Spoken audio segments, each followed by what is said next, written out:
guys just put the word quantum in front of everything? I'm going to bargain.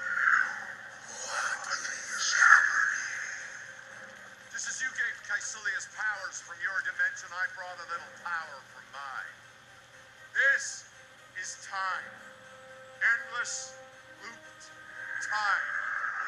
Spectrometer and Quantum anomaly. quantum research. Quantum entanglement. Quantum entanglement between the quantum states of quantum technology. Quantum energy. Quantum energy. Welcome to Avengers Assemble. I'm Jeremiah Hamilton, also known as the Tony Stark of our Trivia Underground League. I'm David, also known as David. Well, you're Thor. Yeah, I'm Thor. You're Thor, but you're not Thanos. Oh, man, Thanos is dope. Yeah, did you get the joke? Yeah, I see what you did there. I'm Did Thor, yeah. you get a little Thor about it? Yeah, I see what you did. I don't have a rim shot drop that I can click where it's like... Well, you just did. Like and subscribe to this video if you guys like our content. And today we are going to be talking about Avengers Endgame, Quantum Leap. I'm Ron Burgundy. Quantum energy, quantum mechanics, quantum entanglement, quantum fields, quantum... Quantum. Do you guys just put the word quantum in front of everything? Quantum phasor. Quantum spectrometer and Quantum anomaly. quantum research. Quantum entanglement. Quantum entanglement between the quantum states of quantum technology. Quantum energy. Quantum energy. There's a lot of quantums in the Marvel Cinematic Universe, and, well... Don't they even make a joke about it in one of the movies where don't you just put the word quantum in front of anything? That's Paul Rudd. Yeah. Ant-Man and the Wasp. Speaking of Ant-Man, the first place where we see quantum is... The quantum realm. And that's in... Ant-Man. So you actually watched that movie. I did? You did a little bit more detail watching of that movie than I did. Uh-huh.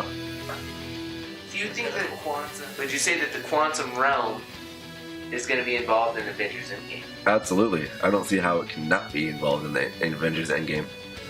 They made it so much of a pivotal point of Ant-Man and Ant-Man and the Wasp.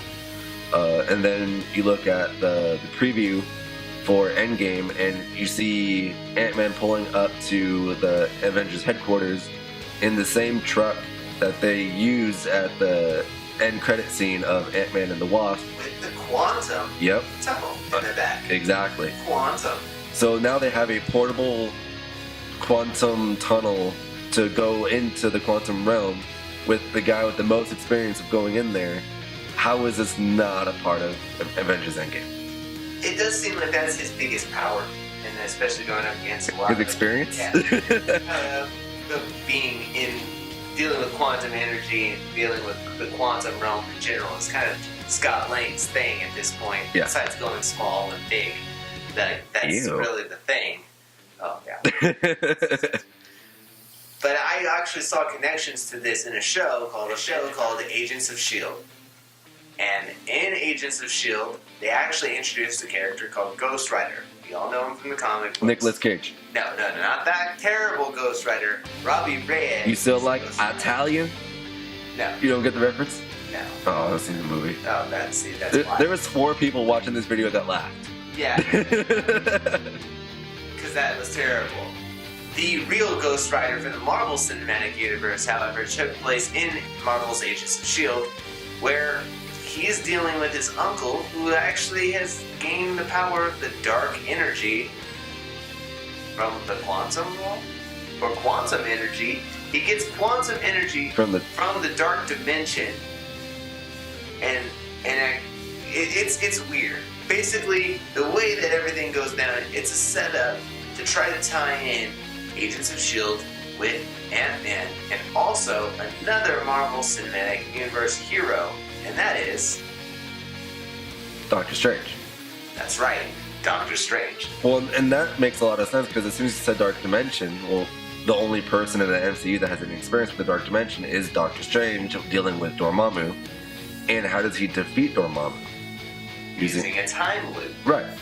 And speaking of which, funny scenario, fourth dimensionally speaking, Oh god.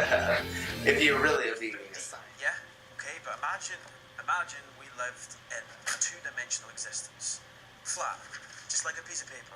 We wouldn't be able to conceive of three dimensions, of a cube or anything that's not two-dimensional, okay? Yeah. Right, so we flat paper people would perceive this three-dimensional cube as many separate two-dimensional moments, as time passing, the point on the line, traveling through space and time. But in fact, the cube, the line, is fixed. It's just sitting there. There's no future, there's no past, it just is. And nothing you can do will change that. You're hurting my brain. Look, I don't You're know really if being a scientist and a nerd like I am. Or Neil deGrasse Tyson. Yeah, well, basically, in Agents of S.H.I.E.L.D., Fitz, Fitz, the character inside the show, you probably don't know. Wait, if his you name watch is the show. his name is Fitz. His last name is Fitz. So, Eee. yeah, last name is Fitz, but they call him Fitz. And, yeah, basically, the guy explains, fourth dimensionally speaking, of time and relativity of time. That us in a three-dimensional plane only understand a straight linear area of time. Whereas fourth dimensionally, we can look at that and see what's happening, but we can do nothing to affect it as a three-dimensional object seeing fourth dimensionally. Well, and I kind of referenced it as a joke, but Neil deGrasse Tyson kind of talks about something what you're saying, where it's hard for people to grasp a dimension that you don't live in. Exactly.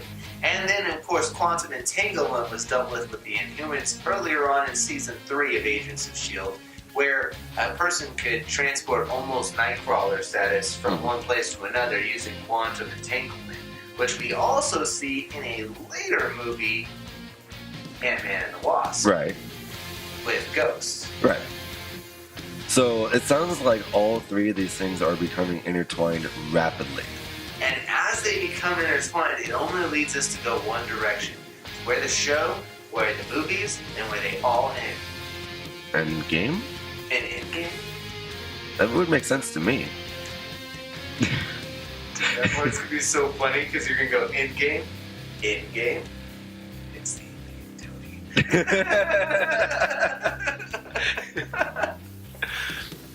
That up there, it's the Endgame. Oh my god, Tony. So here's a question though. So you've made clear parallels with these movies, or however you want to call them. But why kill off Doctor Strange in Infinity War if he's connected with Ant-Man? Could it be possibly that there's a time loop going on with him? That he's already moving about within the MCU using the time stone before that moment, brings it back to that moment, and he's setting pieces in motion in the future even. Pardon? He could be anywhere at this point and have done anything because of, like I said, he lives in a fourth dimensional reality. He can move within space and time with that time stone. So it was already surprising enough to me that he didn't do anything like that in the fight with Thanos to begin with. Which kind of was what I was going to lead into. Like, I understand, like, the whole, like that was the whole point of him going in the little, like, Zen mode, and he saw the 14 million some odd Outcomes. Right.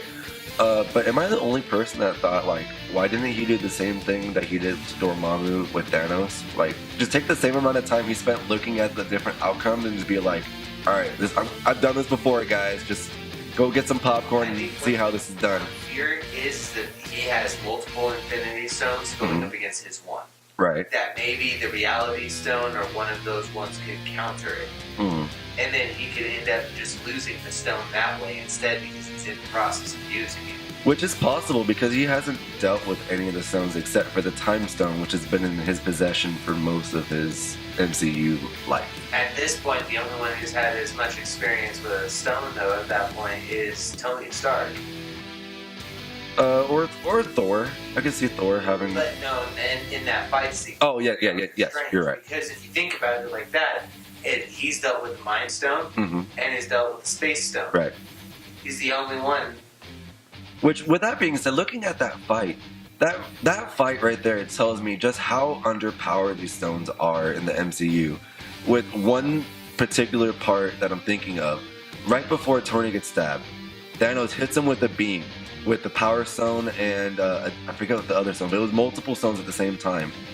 Tony Stark just puts up a shield and can withstand multiple stones? Alright, there was also the explanation with that too. If you watch his legs, all the armor from his legs is disappearing because it's the shield that's breaking down, and the more of those nano bots are moving into position to cover for it. So it was taking a lot. It wasn't just a little bit.